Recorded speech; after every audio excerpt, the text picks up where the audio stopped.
Oh guys, mo sa natong kalingawan no. Kaya wala pa tayo baboy. Sagod sa tawog mga manok. So kani mga manok na to is duha ning purpose ani no. Tulo di ay. So kung naay mo palit, ibaligyan na to. Kung napotay budget pang tari, itari na to. Ya kung wala tay sudan, yaw na to. Tulo ko bug purpose. So kani atong manok ko, no? So dool kay di sa kwan, no?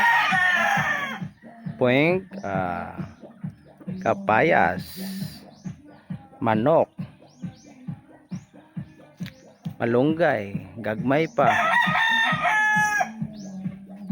So pares kayo. Naman ito din lubati. Balik dis manok, kapayas. Kumbati kayo.